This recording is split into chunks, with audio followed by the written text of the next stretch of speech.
Alright guys, today I'm making a video about a video that YouTube removed off my channel. Now, this is not an attack against YouTube. I'm very grateful that they provide this free service. What I'm asking you, the viewer, is do you think this video is dangerous? Do you think it is more dangerous than people not having this information?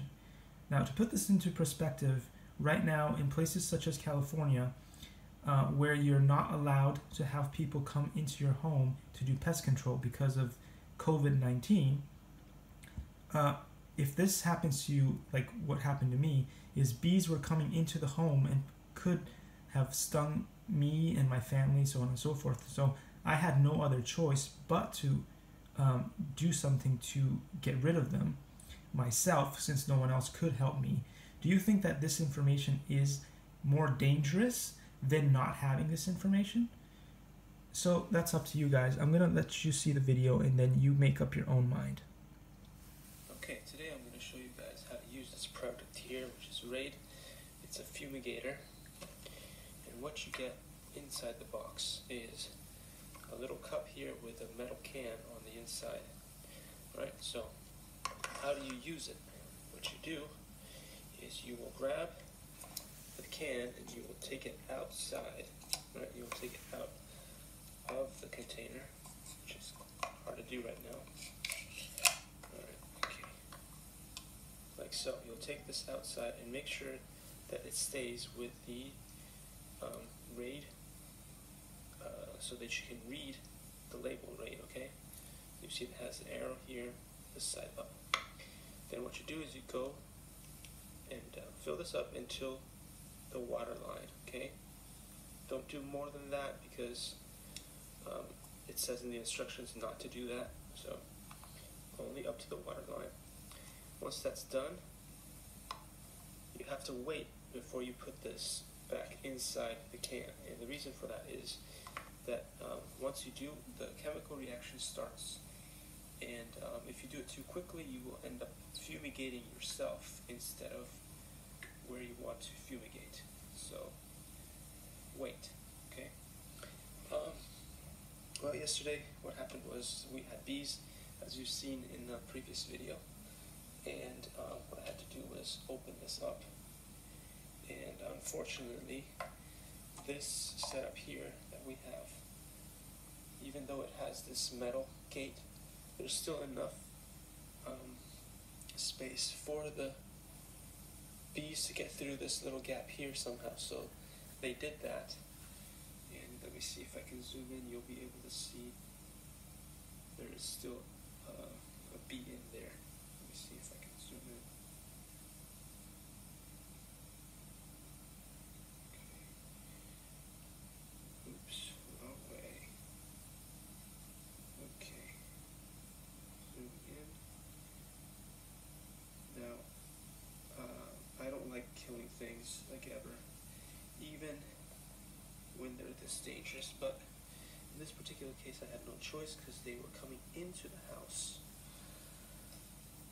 and so I had to do the best that I could to carefully protect my child, and so I had to fumigate in there, sadly, and take this out. So I used the fumigation twice. Now, in there you'll see that there's a can of tuna.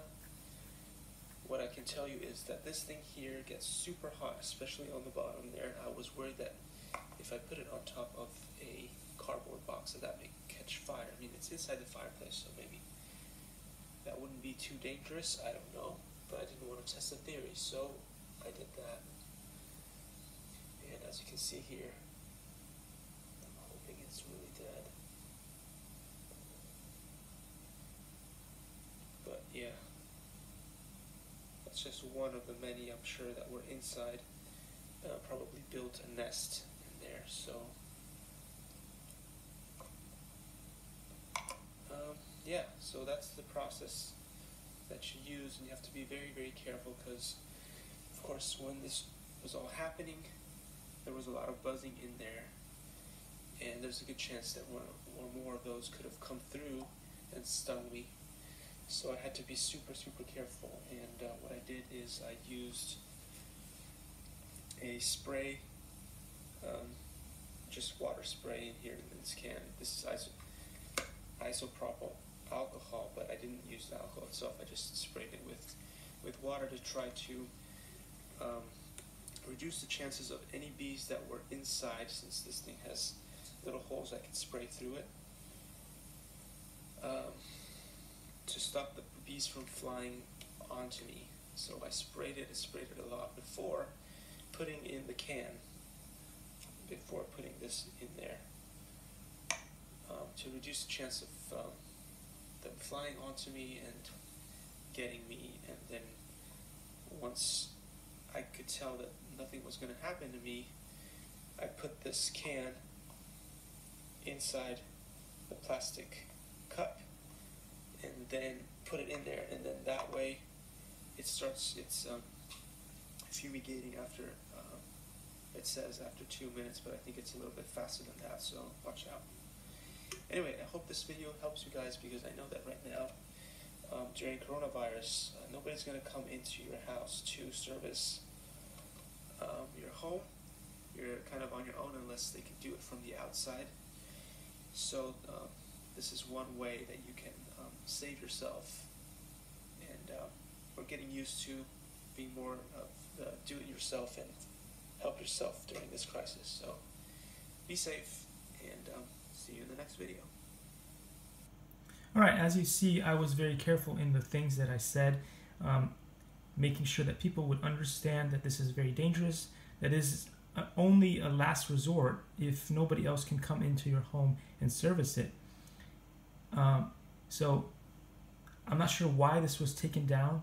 I mean, sure, it is potentially dangerous for somebody to fumigate and remove bees from their home, but if nobody else can help you, how are they supposed to do it? And why is this information so dangerous compared to other information that YouTube actually keeps up, which is potentially even more dangerous than what I put up? So it's up to you guys. I'd love to hear your comments.